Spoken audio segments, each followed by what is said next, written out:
Welcome to Narrative Strokes. As it turns out, I never had an Uncle Sal. I still remember him though, sitting dour at certain family events, drink always in hand. "How's it going, Uncle Sal?" I'd ask, thinking he was just lonely and that talking to someone might cheer him up.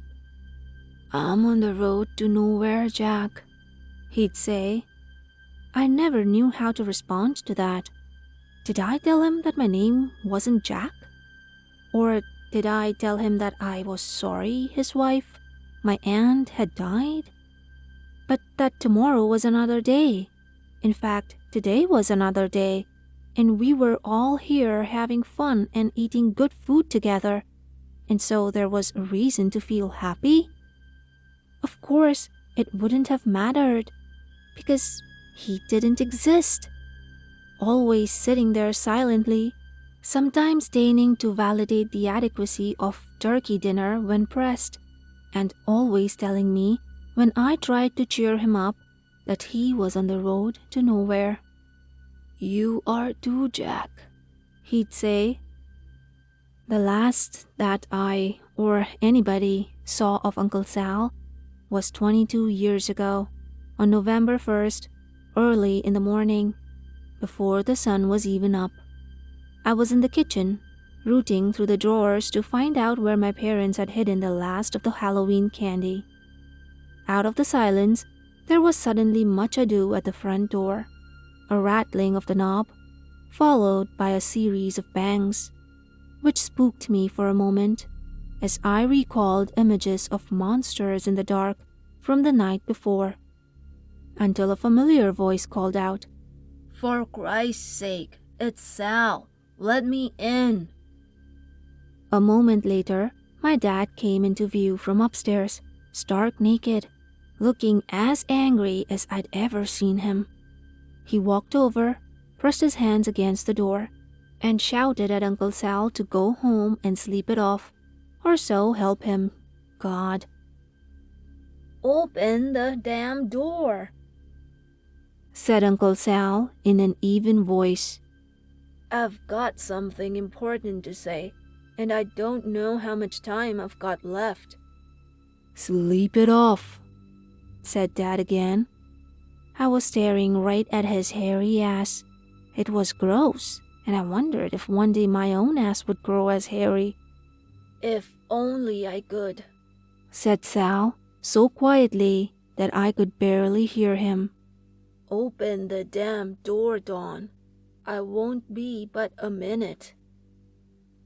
At last my dad relented, undid the lock, and swung the door open, still naked, his manhood retreating into him as the cold fall air rushed into our sanctuary. "This better be damn good, brother." "It's damn bad," said Sal, stepping inside and seeming somehow to darken our house. Then, to me, "You might as well hear this too, Jack." "I'm not Jack," I said in a small voice. "Well, and I'm not your Uncle Sal.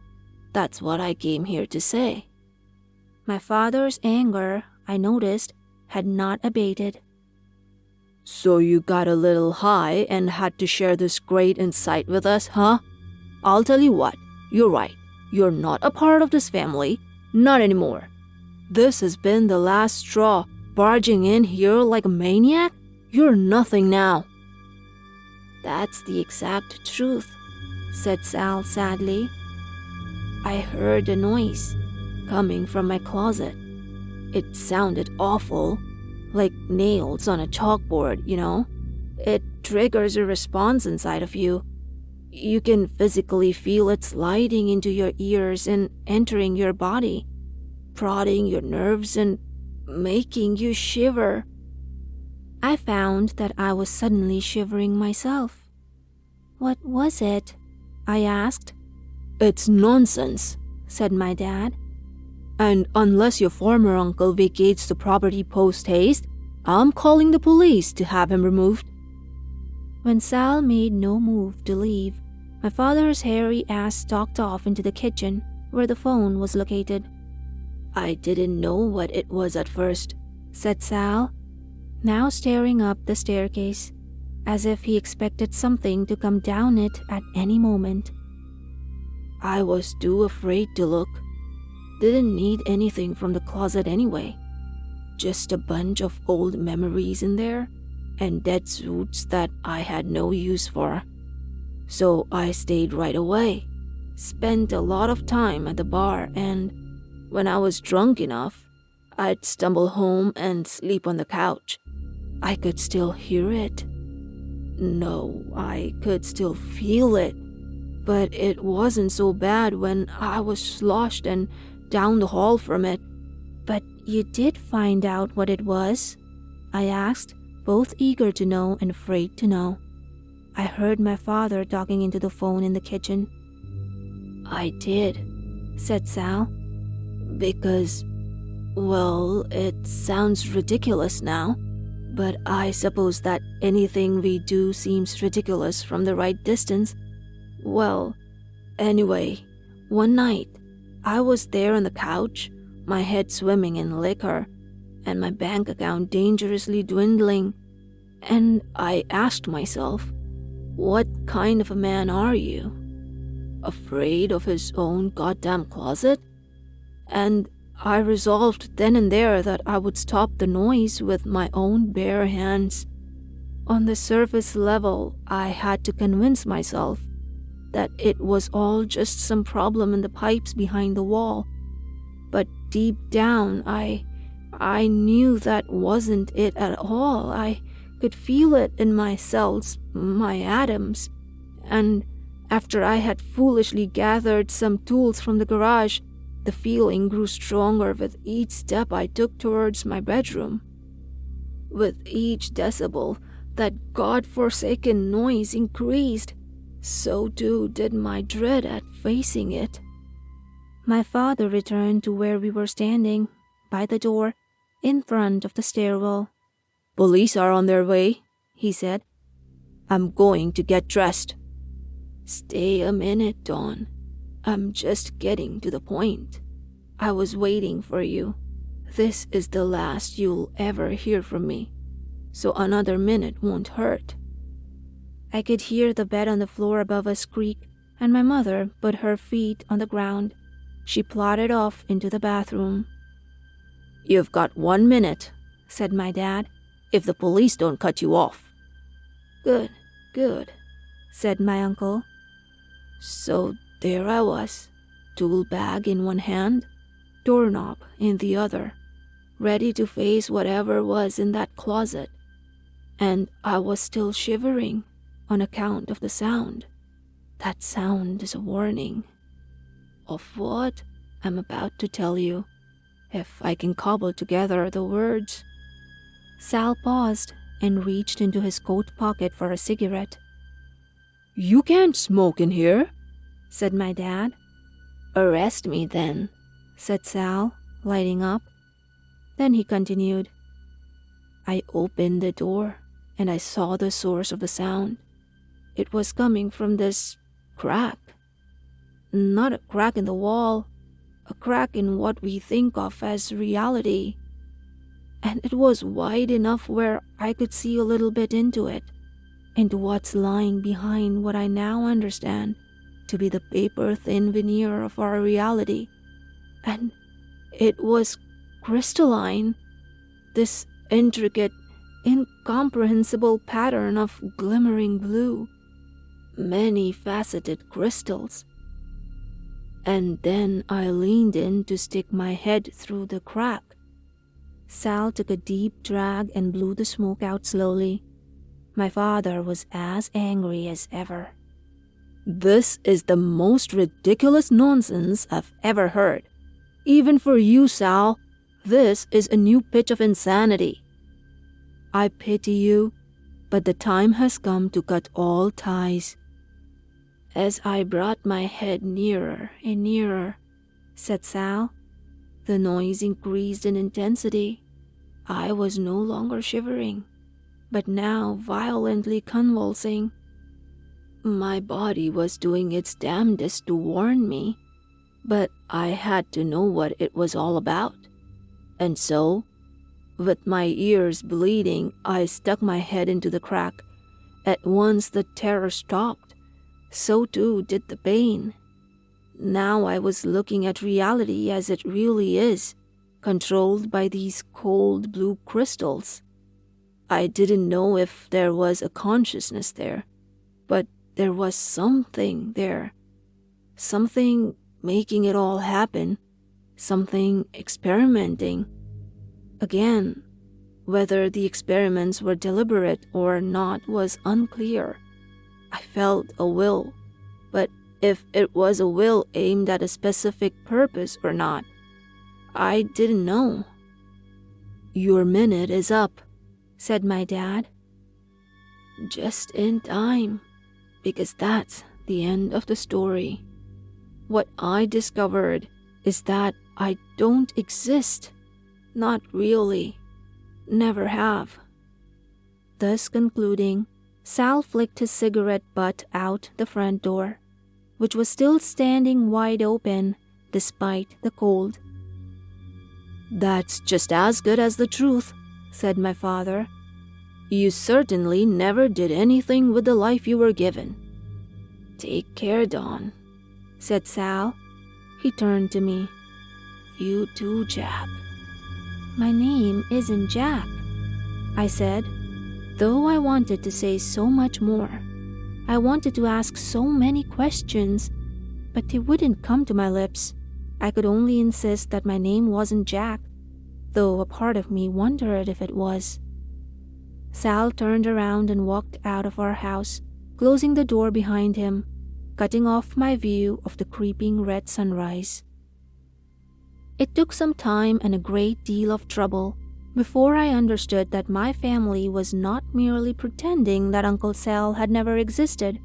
To them, he hadn't. Nor did I find any physical evidence of his existence. Despite digging through long-forgotten photograph in the attic, and even going so far as to bicycle the 30 miles to the house he had bought with my aunt, only to be told by the current owner that she had lived in there for the past 20 years and didn't know anybody by the name of Sal. At first, I was desperate to convince people that Uncle Sal had in fact existed, but all I got for my efforts were looks ranging from annoyance to concern, and more than once, the suggestion that maybe it was time to talk to somebody about all this. Somebody with a nice couch I could stretch out on, and who knew things about how my mind worked that I myself didn't know. And so, after a while, I decided that there was no point in trying to convince anyone of what I knew to be the truth. It had been easy enough through the years to forget about somebody who is universally agreed to have existed, and even easier, I found, to forget about somebody who nobody else remembers ever existing. At most, Uncle Sal would come to mind in a flash when I would say, look over at the old chair in the corner of the dining room where he used to sit and glower during family events. Or sometimes I would catch some awful sound that made me shiver. A fork scraped across a ceramic plate, for example, and I would think of him and his crack in reality. I remember once asking my high school science teacher, whom I admired a great deal, why certain sounds like nails on a chalkboard affected us the way they did. "That's an excellent question," said Mr. Hartley. "I won't pretend to have the answer, but I can offer a hypothesis. Most likely, there was a time in our evolutionary history when reacting with visceral revulsion to such sounds afforded us a greater chance of survival. Say these noises sounded similar to the call of some ancient predator that stalked us in the night. Having an extra sensitivity to these sorts of sounds would help alert us to dangerous presences that meant us harm. On the other hand, this theory is a little too neat. It's entirely possible that there's no good reason at all. That one day, our ancestors randomly developed this trait and since it didn't kill them, it stuck around, as other, more useful traits worked towards our survival. So nobody really knows? I asked. Mr. Hartley smiled. I'll confess that I'm not an expert on the subject. I'll tell you what though, Jim. If you want to research this topic and hand in a report on it, I'll give you extra credit. Not that you need it at all, but I truly believe that learning something about the world we live in is its own reward. And frankly, I'm hoping that you take up the challenge so that I might learn something too. I accepted the assignment and researched the topic. At the time, the year 2000, the most authoritative study was done in 1986, when scientists reproduced the sound with a forked garden tool on a chalkboard, and then separated out the different frequencies contained in it. They found that it was the middle range of pitches that caused feelings of revulsion in the subjects. They concluded, as Mr. Hartley had, that our response to these sounds was likely due to the offending pitches resembling the call of some predator early on in our evolution, such as possibly a certain type of monkey. Now armed with a perfectly rational explanation for why we were repulsed by these sounds, I forgot about Uncle Sal entirely, for several years. The world was a place that made sense. It wasn't some bizarre experimental illusion created by cold, alien things lurking behind a sheet of opaque paper. I was quite sure of that. Now, we will skip ahead 20 years, through the building of a life that has been, on the whole, quite happy and fulfilling, to yesterday afternoon. I returned to my nice house on the outskirts of a small coastal town, where I had been teaching at a small, well-endowed university. My wife, Alicia, was in her studio working on a painting. The children, I remembered, were on a playdate with friends that would stretch into evening. A perfect opportunity, I thought, for lovemaking. Hey, sweetie, I said, sticking my head into the studio. You up for taking a little break? Maybe have a glass of wine with me? Alicia peeked around the canvas. She had red streaks of paint across her forehead, which turned me on. Sure, she said, smiling sweetly. Let me go wash up. No, I said. I like it better this way. My wife laughed, and we went down to the kitchen together to select a bottle of wine. Something white, she said. I've seen enough red for today. This piece I'm working on now, it may be the one that does me in. Sounds dramatic, I said, picking out a Pinot Grigio and holding up the bottle for approval. Alicia nodded. When do I get to see it anyway? I asked, uncorking the bottle. I think it's formed enough now to look like something other than a swirling mess of placenta. So whenever you like. I poured out 2 glasses full and handed one to Alicia. Hey, she said, before I forget, who's Uncle Sal? I froze, with the glass of wine inches from my lips. Who? Some guy, claiming to be your uncle, said he's been trying to reach you all day, so he tried my number. He had a message for you that I wrote down. How come you never told me you have an uncle? I became unstuck and swallowed down half the contents of my glass.